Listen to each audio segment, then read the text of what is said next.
Olá, meus amados e queridos irmãos. Eu quero vos cumprimentar com a doce e gloriosa paz do Senhor Jesus. É com imensa alegria que estamos aqui mais esta semana para tecermos algum comentário desta feita da lição de número 3, que tem por título Eleição e Predestinação. É isso mesmo, eleição e predestinação. Este trimestre está maravilhoso. O pastor Douglas Batista fez o comentário desta revista tão maravilhosa que traz os ensinamentos de Paulo para os irmãos em Éfeso. Estamos estudando a carta aos Efésios, uma carta que Paulo produziu estando preso em Roma. Estamos dando continuidade ao estudo da semana passada, que trabalhou um pouco da doxologia, do hino que Deus deu para Paulo, para louvor e glorificação do seu santo e bendito nome.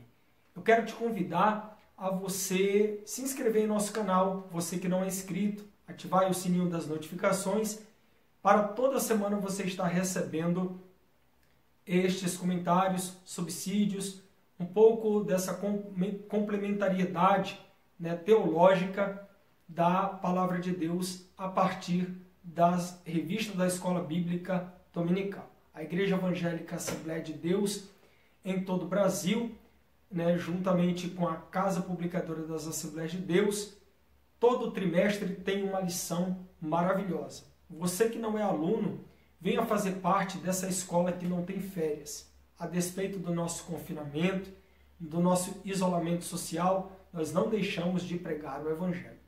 Eu quero fazer algo diferente no vídeo de hoje. Eu quero começar com uma palavra de oração pela tua vida. Pai, muito obrigado por este espaço que temos aqui de poder compartilhar um pouco daquilo que o Senhor tem nos dado, junto com alunos, professores, coordenadores dos mais diversos cantos do Brasil. Deus os abençoe de uma maneira especial e que esta palavra venha entrar no profundo dos nossos corações. Em nome de Jesus. Amém. Meus amados irmãos, quando nós estudamos eleição e predestinação, ou quando nós falamos nesses dois termos, nós estamos trabalhando a doutrina da salvação, a soterologia. Soter, salvação, logia, palavra, estudo. Toda teologia sistemática, você vai encontrar a doutrina da salvação. Independente da editora, do autor, você vai encontrar, porque a doutrina da salvação, primeiramente, ela é bíblica. Primeiramente, ela se encontra na palavra de Deus. Na semana passada, nós também falamos que o apóstolo Paulo, ele traz em suas cartas, nos seus escritos, um pouco de antropologia, soterologia, pneumatologia. Ele traz um leque, traz contribuições no âmbito da escatologia. E aqui em Efésios, na carta que é destinada aos irmãos em Éfeso e à região circunvizinha, o apóstolo Paulo traz em seu bojo a soterologia. Há uma divisão nas cartas de Paulo, a saber, a primeira parte a saudação, uma segunda parte uma composição doutrinária, que é o que nós vamos estudar hoje, nessa pré-aula. A terceira parte, uma parte mais prática, e a quarta parte, a conclusão. Ele sempre é muito objetivo aos irmãos das determinadas cidades onde ele endereça, ou aos crentes daquela época, e bem como para nós, porque a carta não morreu em seu tempo. Os anos se passaram e chegou até nós, e até hoje continua nos edificando, porque essa palavra é uma palavra de Deus. Então eu quero te convidar para, juntamente comigo, estarmos lendo Efésios capítulo de número 1, versículo de número 4 e 5, que é o nosso textual. Como também nos elegeu nele, antes da fundação do mundo, para que fôssemos santos e irrepreensíveis diante dele em amor, e nos predestinou para filhos de adoção por Jesus Cristo para si mesmo, segundo o beneplácito. A nossa verdade prática está assim: segundo a sua presciência, Deus elegeu e predestinou para a salvação os que creriam e perseverariam na fé em Cristo Jesus. Aqui na minha mesa eu tenho um livro da Casa Publicadora das Assembleias de Deus, Teologia Sistemática Pentecostal. Você vai ter no YouTube centenas de canais, centenas de pessoas que vão falar sobre eleição e predestinação nos mais diversos pontos de vista teológicos. Talvez o que você possa até encontrar com mais facilidade seja a teologia reformada. Existe um padrão em toda instituição em que você está inserida. Nas Assembleias de Deus, nós temos uma declaração de fé. Ela foi redigida, ela foi estudada, ela foi publicada através de um conselho, né, da Convenção Geral, para que pudéssemos ter um padrão na nossa forma de entender as Sagradas Escrituras. Há muita discussão entre a teologia reformada, entre a teologia pentecostal, e nós não queremos entrar neste debate, porque aí você vai encontrar centenas de canais que vai trabalhar este assunto em específico. Se é, se não é, por que a Bíblia tem um monte de versículo que defende uma visão e por que um monte de outros versículos defendem uma outra visão. Não, o nosso propósito não é esse. Nosso propósito é aqui estar dando um pouco de subsídio dentro da nossa teologia, que é a teologia pentecostal, naquilo que nós acreditamos. Quando eu servi o quartel, lá tinha um padrão, lá tinha as regras do quartel e eu tinha que seguir aquilo que estava lá. Aqui nós também temos uma forma bíblica de entender as Escrituras. Não que outras visões não façam isso, mas a teologia pentecostal, ela traz a sua contribuição a partir de grandes homens que escreveram, trazendo aí subsídio e complementariedade no ensino e no estudo da Palavra de Deus aos irmãos da nossa igreja. Só para que você entenda, esse tema ele é muito importante e é preciso que nós venhamos ter um pouco de até calma para poder entender e não ver essa temática como algo que nos assuste, que nos apavore. Primeiro, nós temos um objetivo geral, que é informar que Deus soube de antemão, por meio de sua presciência, quais pessoas creriam e que em Cristo seriam predestinadas a receber as bênçãos espirituais. Quando a gente fala em eleição, nós estamos falando da escolha de Deus daqueles que creem em Cristo. E é uma doutrina muito importante, não obstante estar no estudo de hoje. A palavra eleição, ela vem do grego eklegoi, que refere-se à escolha feita por Deus em Cristo de um povo para si mesmo, a fim de que sejam santos e inculpáveis diante dele. Você pode conferir em 2 Tessalonicenses capítulo 2, versículo de número 13. Nós entendemos que a eleição de Deus para toda a humanidade, ela está a partir da sua presciência e até mesmo da sua soberania, sem anular o nosso livre-arbítrio. Você pode ter ouvido dos mais diversos teólogos posições diferentes, mas a Bíblia, ela não se contradiz. O próprio apóstolo Paulo fala isso em Romanos no capítulo 1, e nós citamos essa referência nas aulas anteriores, que as pessoas, para receber Cristo em sua vida, precisam crer. Crer no Evangelho que é pregado, não em algo que nunca ouviu. E também quero acreditar que Deus não escolhe indivíduos específicos para a salvação e outros para a perdição eterna. Acredito sim numa escolha de Cristo, numa escolha de Deus pela igreja, uma igreja invisível. Aqui há uma coletividade. A despeito da salvação ser individual, nós temos uma igreja invisível que nos remete a um coletivo escolhido por Deus que estão predestinados a uma eternidade com o Senhor. Este é um assunto tão interessante que quando nós lemos a Bíblia, ela por si só vai nos revelando verdades profundas. Imagine Paulo escrevendo a perspectiva da prisão. Imagine Paulo estando recluso, confinado a uma prisão domiciliar em Roma, mas escrevendo aos irmãos que estavam nas determinadas cidades, e quando eles ouviam isso, isso alimentava a sua fé para uma continuidade servindo e adorando e bendizendo e glorificando o Senhor. A soberania de Deus, ela não anula as nossas vontades. Anjo tem vontade, Deus tem vontade, o ser humano tem vontade. Nós falamos também na aula passada sobre uma pequena ilustração de um navio, que até na Bíblia Pentecostal há essa ilustração escrita num dos seus comentários, de que um navio cujo capitão é Jesus, e que as pessoas são convidadas a estarem neste navio, e elas entram, e tem gente que de repente resolve pular desta embarcação por uma livre escolha.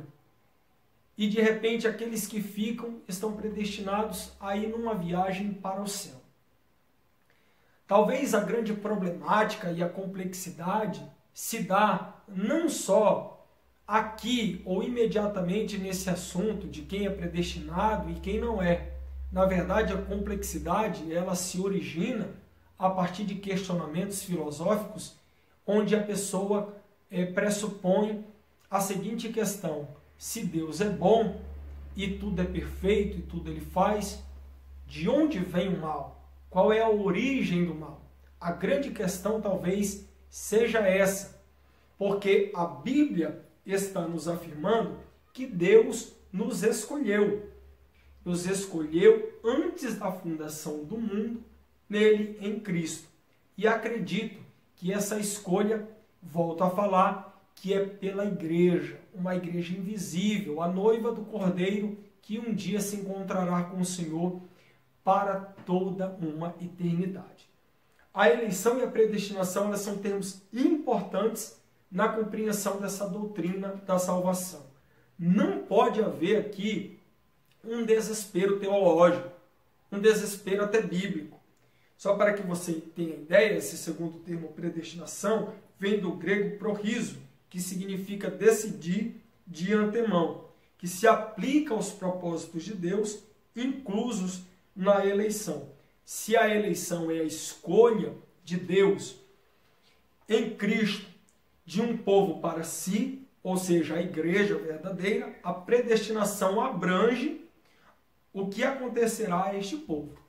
Imagine que você é escolhido por Deus, mas desconhece a pregação do Evangelho, porque você nasceu em uma comunidade, de repente essa comunidade lá nunca ninguém chegou, uma igreja, uma Bíblia, um missionário, mas de repente você vai crescendo naquela comunidade e alguém chega lá com um exemplar da Bíblia. E daqui a pouco você está que nem um eunuco de Atos 8 que está lendo a passagem sem entender. E alguém chega para você, você quer entender o que você está lendo? Não, eu quero. E alguém te explica, fala de Jesus, fala da redenção, fala da remissão de pecados, fala da salvação, da justificação dos pecados, da regeneração, da adoção. E Paulo é o único que vai usar esse termo de adoção como filhos. Fala da santificação, fala da glorificação e você fica a par de belezas insondáveis da Bíblia Sagrada.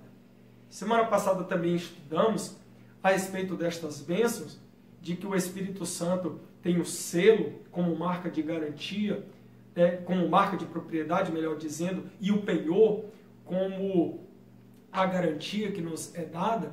E nós temos também as bênçãos dadas pelo Filho, que é a remissão de pecados e a salvação.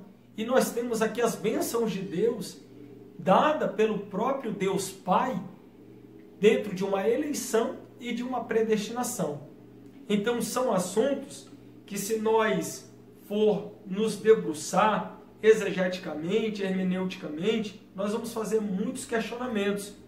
Mas antes de nós bebermos de fonte, como um reformador fulano de tal, como um pai da igreja ciclano de tal, e algo que vai nos incomodar a ponto de nós não termos uma resposta, antes mesmo de tudo isso nós temos a palavra de Deus, que não nos deixa confundido, mas que ela se revela.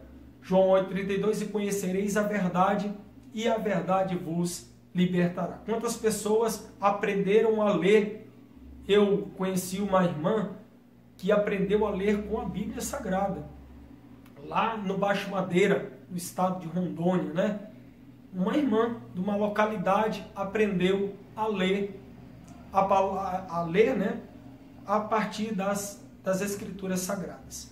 Quantas pessoas, ao ler a palavra de Deus, um folheto, suas vidas foram transformadas porque o poder do Evangelho perpetrou, né? Se internalizou na sua vida. E aqui nós temos essa beleza que é a questão da eleição e da predestinação. Eleitos para uma vida santa e irrepreensível.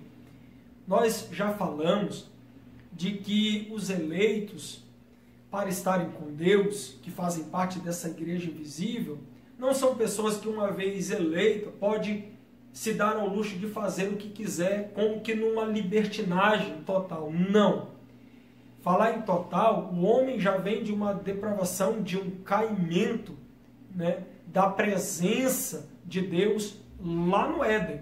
E uma vez que o homem peca e o homem cai, ele se afasta de Deus. O pecado afasta o homem de Deus, a criatura do seu Criador. Há uma dádiva da eleição que precede a nossa existência. Antes mesmo de nós existirmos, Deus elegeu uma igreja. Deus elegeu um povo santo e irrepreensível que estará com ele no céu de glória para toda a eternidade. Aqueles que não aceitarem a bênção da salvação, da crucificação de Cristo, lá no Calvário, do plano redentor, eles terão um fim onde a palavra de Deus diz no livro de Apocalipse, capítulo 20, a partir do versículo 15, que estas pessoas estarão destinadas ao lago de fogo, a uma destruição para toda uma eternidade. Imagine a pessoa fazer uma recusa de uma escolha que Deus fez. Imagina Deus te escolher, está à porta e batendo no teu coração, e você simplesmente fechar e dizer: eu não quero.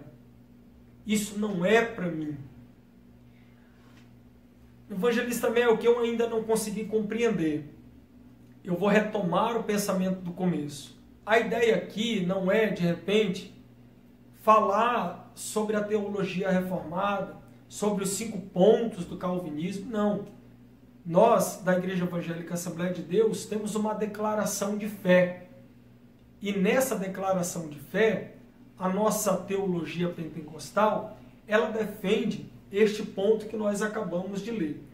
Eu deixei aberto aqui essa questão da nossa declaração de fé para ler um trecho, para que você compreenda aquilo que nós estamos acreditando, ou aquilo em que a nossa igreja ela formulou para o bom entendimento, né, dos crentes a partir da palavra de Deus.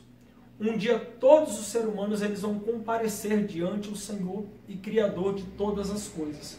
Deus, contudo, não deseja a perdição de ninguém. Quer que todos os homens se salvem e venham ao conhecimento da verdade. 1 Timóteo capítulo 2, versículo 4. Por isso, o Pai enviou seu Filho amado Jesus Cristo para morrer em nosso lugar, providenciando-nos uma salvação eterna, completa e eficaz.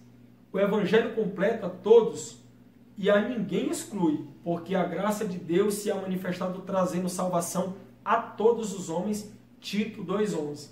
Por conseguinte, a salvação Note, isso aqui está disponível a todos os que creem. Sim, todos nós, sem exceção, podemos ser salvos através dos méritos, não nossos, de Jesus Cristo, pois todos nós fomos criados à imagem de Deus. O soberano não predestinou incondicionalmente pessoa alguma para a condenação eterna, mas sim almeja que todos arrependam-se, convertendo-se de seus maus caminhos. Atos 17:30, para encerrar, mas Deus, não tendo em conta os tempos da ignorância, anuncia agora a todos os homens em todo lugar que se arrependam. A predestinação ela é genuinamente bíblica e diz respeito apenas à salvação sendo condicionada à fé em Cristo Jesus. Imagine se não fosse assim. A Bíblia ia se contradizer. O próprio sacrifício de Cristo talvez seria em vão lá na cruz do Calvário. Morrer para quem? Se todos já estão destinados uns para a salvação e outros para a perdição, sem dar oportunidade às pessoas de se entregarem ao conhecimento da verdade. Coloca aí a cabeça para pensar, né, dentro desta perspectiva interessante que é a predestinação e que ela é bíblica.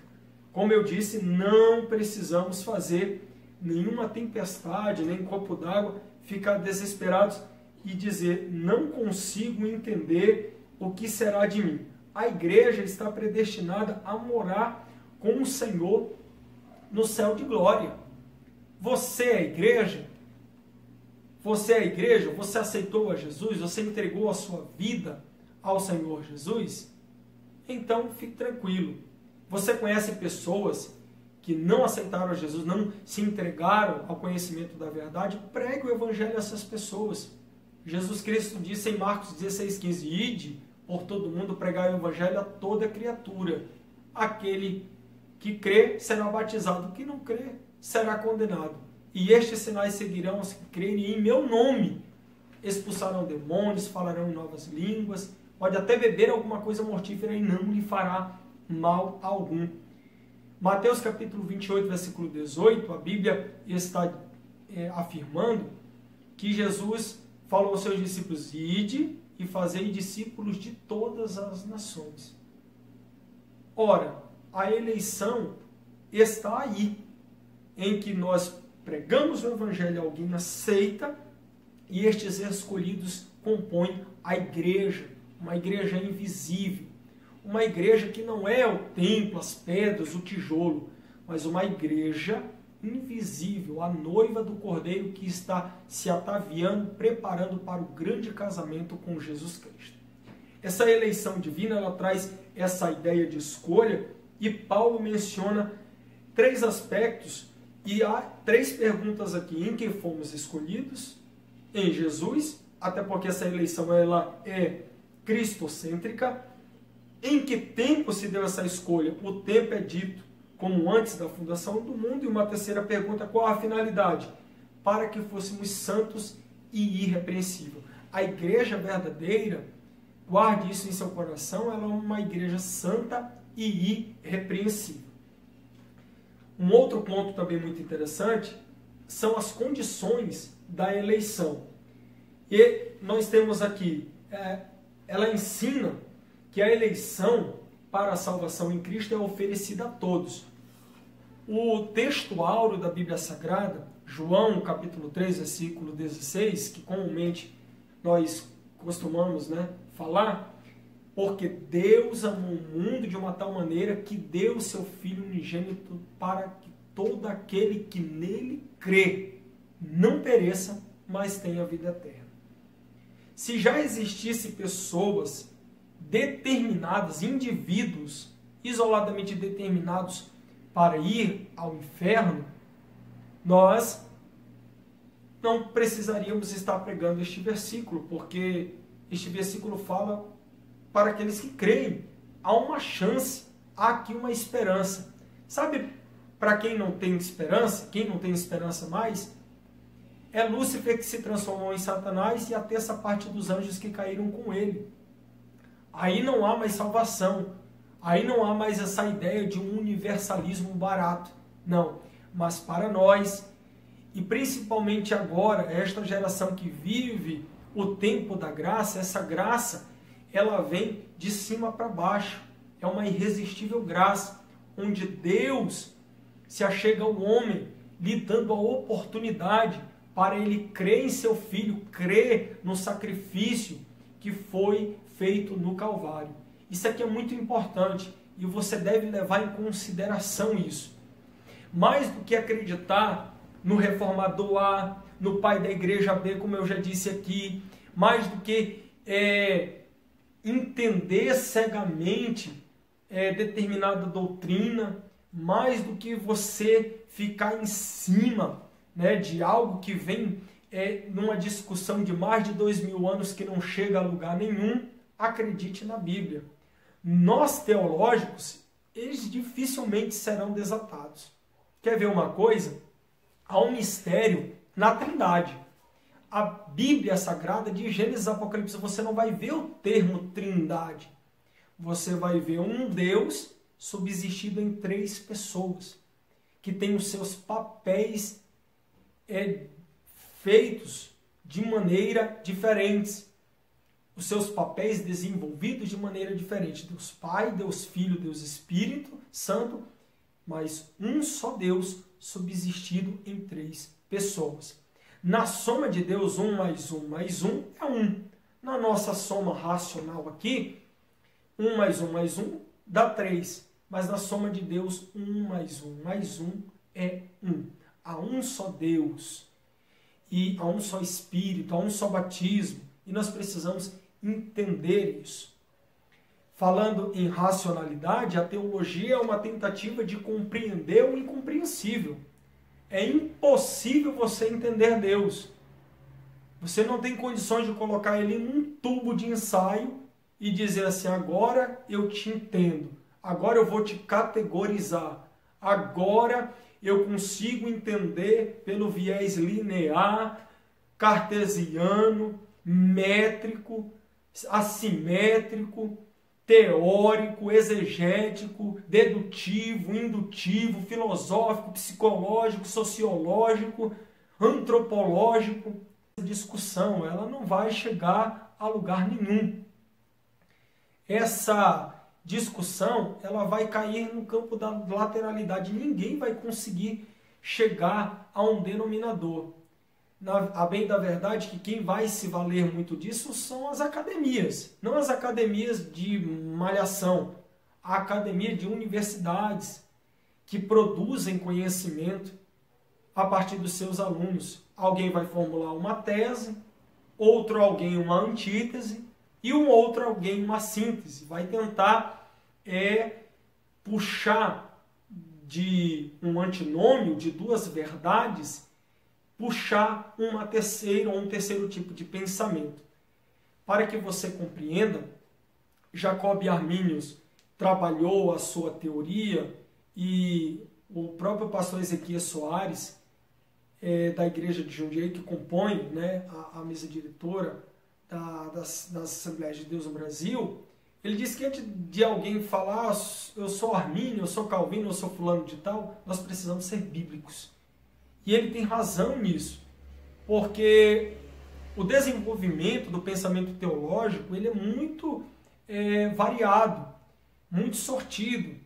João Calvino bebeu com certeza da fonte de Agostinho, que bebeu da fonte de Paulo, e vem trazendo tudo isso. Só para que você entenda a composição da igreja, até o século IV ela era de uma maneira, do século IV para cá ela tomou novos formatos, de Constantino para cá, ela toma outros direcionamentos, não obstante os denominacionalismos múltiplos que nós conseguimos enxergar. Não é preciso ser um teólogo para entender que há diversas propostas, para todos os gostos você vai encontrar. Então, é preciso ter somente cuidado para não cairmos em heresias. A teologia reformada ela pensa de uma maneira, a teologia pentecostal ela pensa de uma outra maneira, baseado na Bíblia, e nós vamos seguindo confortavelmente, sem precisar tentar impor algum tipo de pensamento. acredito que a palavra de Deus sendo pregada, alguém vai receber essa palavra e vai ser transformado. Eu não preciso me esgotar, porque o sínodo de Dort lá na Holanda houve uma convocação em 1616 a 1618 e ali eles desenvolveram a Tulip, os 5 pontos do calvinismo, que fala sobre a depravação total, da eleição incondicional, da irresistível graça, da perseverança dos santos, da limitação, enfim, de todo esse ponto que se criou um acróstico a partir da palavra inglesa tulipa, em mostrar que o homem, desde o começo da sua queda, houve uma depravação total dele, houve uma queda, um banimento do ser humano na sua relação com o Criador, né? Mas também que há uma eleição incondicional, enfim, uma expiação limitada, uma graça irresistível, uma perseverança do santo. Antes de trabalharmos estes 5 pontos que se dogmatizou e tem mais de 300 anos que alguém discute esses pontos, a gente precisa observar a proposta de Paulo para os irmãos em Éfeso. Ele não quis aqui descortinar um leque teológico para ficarmos nos cansando. Não, ele está, primeiro, propondo para que os irmãos fortaleçam a sua fé a partir de um hino. Nós estudamos isso na lição passada e nós estamos vendo aqui 2 pontos dessa doxologia maravilhosa que é a eleição e a predestinação. Se fomos eleitos como igreja, Paulo vai enfatizar a vida santa e irrepreensível que essa igreja precisa estar. Nesse aspecto, o vocábulo grego para a palavra santo é ágios, que significa separado do pecado. O outro adjetivo aí, grego, amômonos, significa irrepreensível, que expressa algo sem defeito ou inculpável. Filipenses capítulo 2, versículo de número 15. Então, os termos apontam para uma santificação. Santificação essa que, se nós não tivermos, nós não vamos ver a Deus. Há um outro ponto também interessante, que é a nova vida dos eleitos. Esse tema ele é apresentado com exortações contra uma velha conduta. Outrora nós mentíamos, roubávamos, demasiadamente atolados em torpeza, amargura, ira, impureza, avareza, embriaguez. Mas uma vez conhecendo Cristo, o Senhor nos justifica do nosso pecado. Ainda que nós continuemos sendo pecadores, mas agora o Espírito Santo, ele capacita o novo crente a uma nova vida. Quando alguém se entrega a Jesus, ao conhecimento da verdade, se batiza, morre para o mundo e vive para Deus, temos aí um processo contínuo de santificação. Então essa eleição ela ocorre inicialmente a partir dos propósitos de Deus. Ainda que alguém diga, mas a vontade soberana de Deus designou isso, é um atributo incomunicável, irrefutável, não podemos contra isso. Meu amigo, meu irmão, companheiro que está aqui no canal, são discussões, como eu já disse, na lateralidade.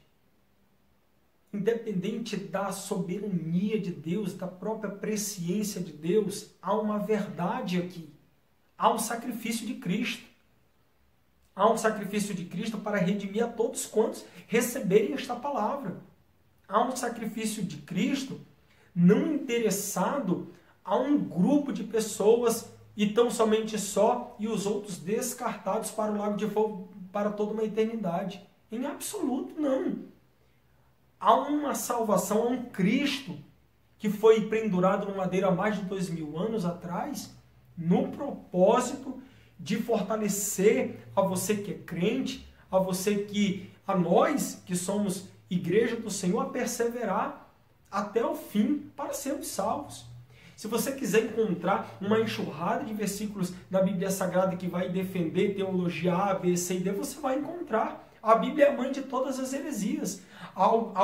Está escrita a Bíblia, alguém vai lá e interpreta ao seu bel prazer, vai dar numa heresia, vai dar num modismo, vai dar numa falsa religião, num falso profetismo, vai ter uma celeuma de coisas que não vai chegar a lugar nenhum. Então, partindo para o nosso desenvolvimento e conclusão dos nossos subsídios aqui, temos o tópico 2 que fala sobre os predestinados para filhos de adoção. E essa palavra predestinar, como nós falamos aqui, que vem do grego prorizo, significa decidir de antemão. Formado pelo vocábulo orizo, significa determinar, e pela preposição pro, que indica antes. Significa literalmente determinar antes. Deus determinou antes o objetivo dos eleitos da igreja do Senhor Jesus. A predestinação se aplica aos propósitos de Deus inclusos na eleição, como já foi enfatizado, que a eleição é a escolha feita por Deus em Cristo, de um povo para si mesmo, e que predestinação abrange o que acontecerá ao povo escolhido de Deus. O que vai acontecer com a igreja? O que vai acontecer com nós que morremos em Cristo? O que vai acontecer no pós-vida? Se você estudar, nem todas as culturas, se você estudar aprofundadamente o Antigo Testamento, documentos históricos, nem todas as culturas tinham uma maturidade na questão do pós-morte. Umas culturas pensavam em algo, outras pensavam em outro, outros nem pensavam em nada. Há alguém que falou assim, uma vez que morreu, já era, acabou aqui mesmo. E ao longo da história foi se desenvolvendo um pensamento e entendendo que a partir das Escrituras Sagradas, o pós-vida, essa vida material, palpável, material, física, há um plano metafísico e há uma destinação, principalmente para aqueles que creem ou deixam de crer em Jesus Cristo. E para que você compreenda melhor isso, quando você olha para a palavra de Deus, há um Cristo crucificado por toda uma humanidade. E se essa humanidade o aceitar, terá vida no Senhor. Há uma predestinação no qual a igreja ela estará com o Senhor para toda uma eternidade. Há uma predestinação para o povo de Israel também. São desígnios. A Bíblia Sagrada nos mostra que houve decretos, desígnios, papéis dados a personagens da Bíblia Sagrada e que eles foram lá e cumpriram o seu papel. Moisés, Elias, aí os profetas, os sacerdotes, e há um papel também que a igreja desenvolve. E esse papel é um papel muito importante que tem a pregação da palavra de Deus